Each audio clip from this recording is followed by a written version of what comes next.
ସୌନ୍ଦର୍ଯ୍ୟର ଗନ୍ତାଘର ସାଇଧାରା ଜଳପ୍ରପାତ। ପାହାଡ଼ର ଛାତି ଚିରି କୁଳୁକୁଳୁ ନାଦରେ ବହି ଆସୁଛି ଝରଣା ପାଣି। କର୍ମମୟ ଜୀବନରେ ବ୍ୟତିବ୍ୟସ୍ତ ହେଲା ପରେ ମଣିଷ ଚାଲି ଆସିଥାଏ ପ୍ରକୃତିର କୋଳକୁ। ଆଉ ପ୍ରକୃତିର ସୌନ୍ଦର୍ଯ୍ୟରେ ନିଜକୁ କିଛି ସମୟ ହଜେଇ ଦେଇ ଭୁଲିବାକୁ ଚେଷ୍ଟା କରେ ତାର ସବୁ ଦୁଃଖ କଷ୍ଟକୁ। ଝରଣାର କୁଳୁକୁଳୁ ନାଦ ଆଉ ପକ୍ଷୀଙ୍କ ସୁମଧୁର ସଙ୍ଗୀତରେ ନିଜକୁ ହଜେଇ ଦିଏ ଦୁନିଆର ଚାକଚମକରେ ରହୁଥିବା ମଣିଷ। ମଣିଷ ନିଜର ବୁଦ୍ଧି ବଳରେ ସବୁକିଛି ପରିବର୍ତ୍ତନ କରିଦେଇପାରେ, କିନ୍ତୁ ପ୍ରକୃତିର ସୌନ୍ଦର୍ଯ୍ୟ ପାଖରେ ହାର ମାନିବାକୁ ବାଧ୍ୟ ହୋଇଥାଏ। ଏମିତି ଏକ ସୌନ୍ଦର୍ଯ୍ୟପୂର୍ଣ୍ଣ ଜଳପ୍ରପାତ ରହିଛି ନବରଙ୍ଗପୁର ଜିଲ୍ଲାର ଝରିଗାଁ ପାଖରେ, ଯାହାର ନାଁ ସାଇଧାରା ଜଳପ୍ରପାତ। ଝରିଗାଁରୁ ମାତ୍ର 5 କିଲୋମିଟର ଦୂରରେ ଅଙ୍କାବଙ୍କା ରାସ୍ତା ଦେଇ ଗତି କରିବା ପରେ ଆମେ ଯାଇ ପହଞ୍ଚିଥିଲୁ ସାଇଧାରା ଜଳପ୍ରପାତ ନିକଟରେ। ଧୂଳି ରାସ୍ତାରେ ଗତି କରିବା ପରେ ବ୍ୟତିବ୍ୟସ୍ତ ହୋଇଯାଇଥିଲେ ବି ସାଇଧାରା ଜଳପ୍ରପାତ ପାଖରେ ପହଞ୍ଚିବା ମାତ୍ରେ ମନ ହାଲକା ହୋଇଗଲା ପ୍ରକୃତିର ସୌନ୍ଦର୍ଯ୍ୟକୁ ଦେଖି।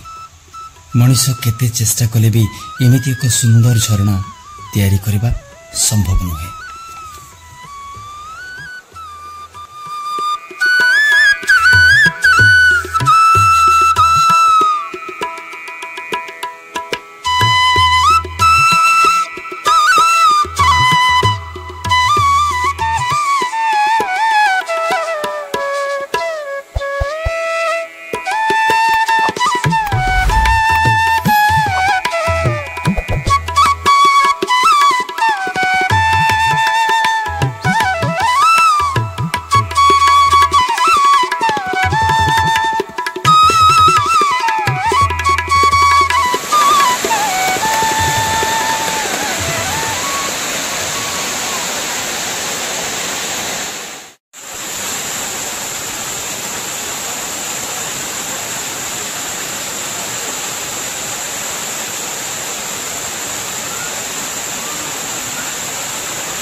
ବହୁ ଦୂର ଦୂରାନ୍ତରୁ ପର୍ଯ୍ୟଟକ ଏଠିକି ଆସନ୍ତି ଆଉ ପ୍ରକୃତିର ସୌନ୍ଦର୍ଯ୍ୟକୁ ଉପଭୋଗ କରନ୍ତି।